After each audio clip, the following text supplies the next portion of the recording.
Hey guys, it's Justin with Shock Therapy, and we are here to show you how to install a front sway bar kit with links on a Can-Am X3 RS. This sway bar kit is going to improve the handling of your car tremendously. The factory sway bar on the front is very undersized, so when you enter a corner, typically the car will dive on the outside front tire, picking up the inside rear tire.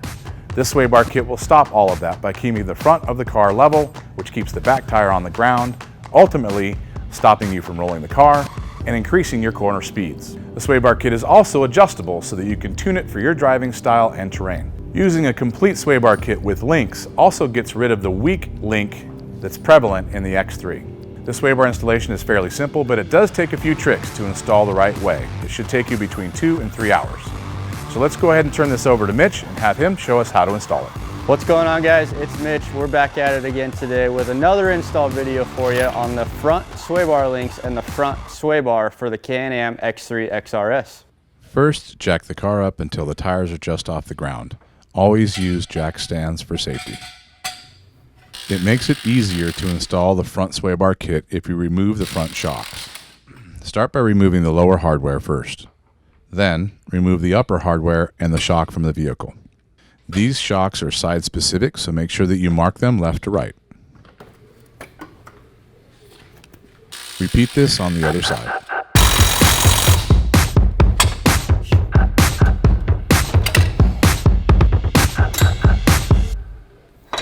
Next, remove the hardware that holds the sway bar link to the upper control arm. Remember to remove the nut from inside of the upper control arm. First, remove the hardware that holds the link to the sway bar and the upper control arm. Remove the link from the vehicle. Remove the hardware and the link from the driver's side as well.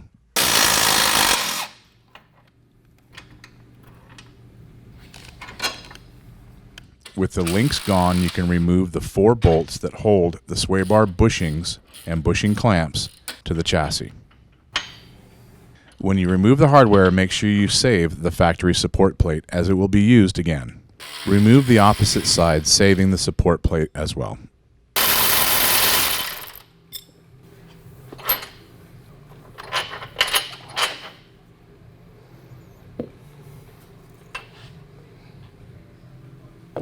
With the hardware gone, you can now remove the factory sway bar from the chassis.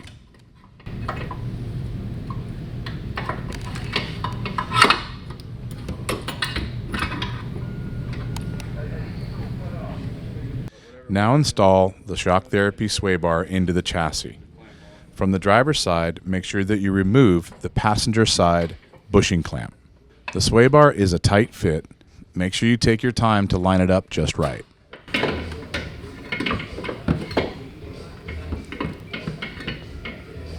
With the sway bar in the frame, reinstall the passenger side bushing clamp. Reuse the factory support plates at the chassis when installing the new bar. Use the original sway bar bolts to install the kit.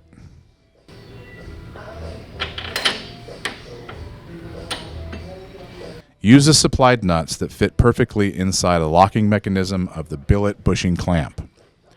You will not need any tools to hold the nut in place.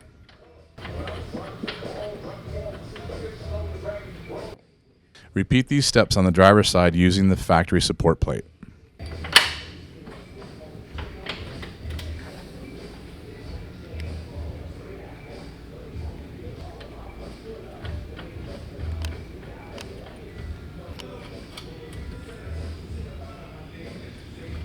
Tighten the 4 bolts to 90 foot-pounds. Next, install the links. All right, guys, we're going to start by installing the links now. Again, you're going to have 2 different size high-miss spacers. One's going to be thicker and one is going to be thinner. Your thinner spacer is going to go onto the bolt first. That is going to go through the link with the jam nut part of the link facing down. You're going to take that thicker high-miss spacer. It's going to go on the other side, and this is going to go through the arm with the thicker high-miss spacer going against the arm. And take your spacer for the inside of the arm. Go ahead and insert that.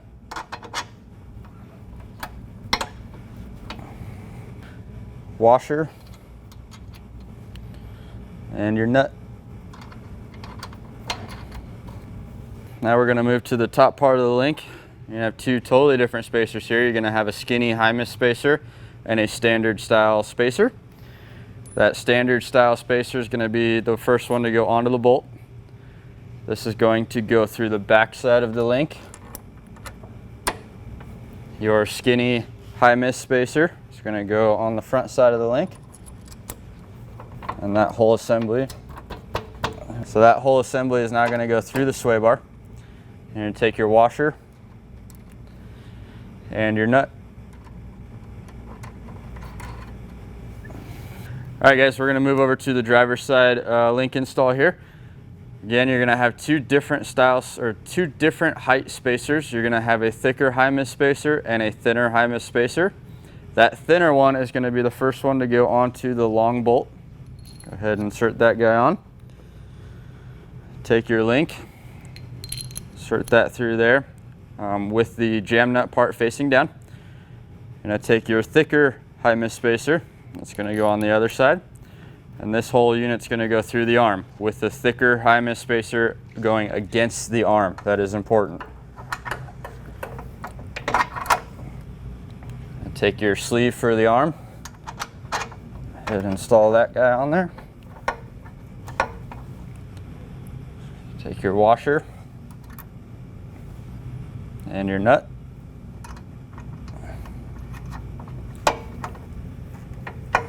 Okay.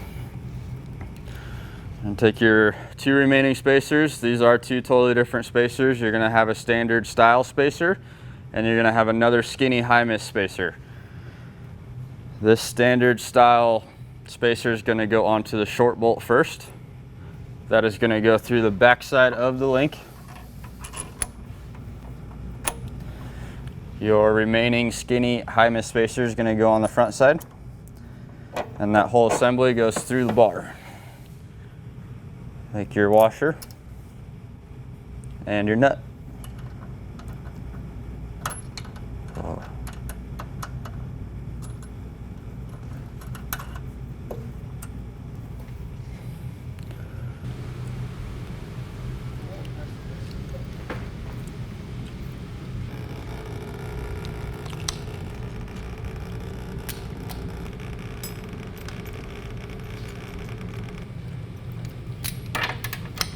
Next, tighten the sway bar link hardware.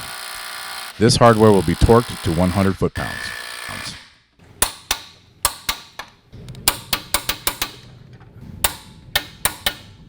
With the sway bar link hardware tightened, you can now tighten the jam nut that holds the link rod ends in place.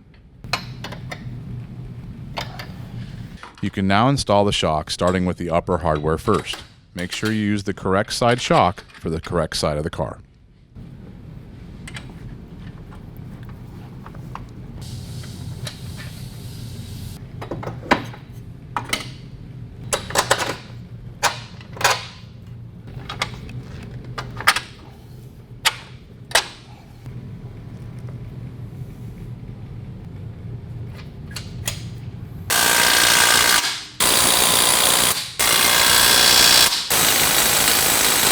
Last, you can remove the jack stands and lower the car on the ground, and your installation is complete.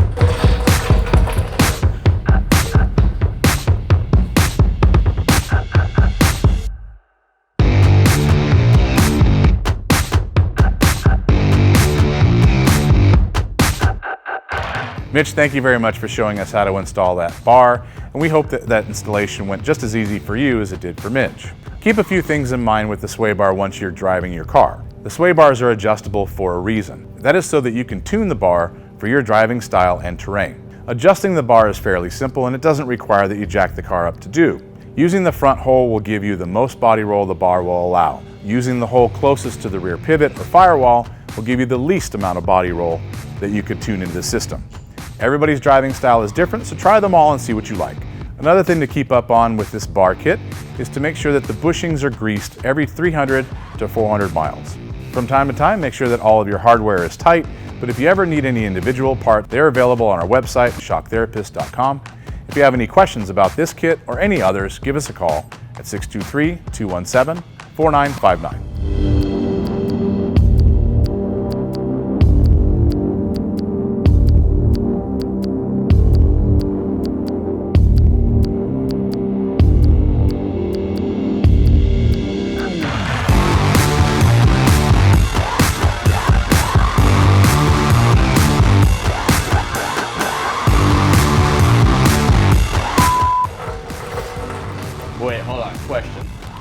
Are you in focus?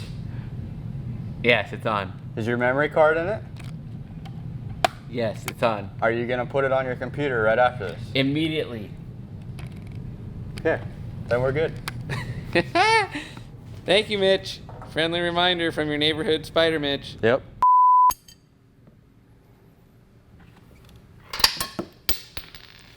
Woo! Fumblerooski! He picks it up. He could.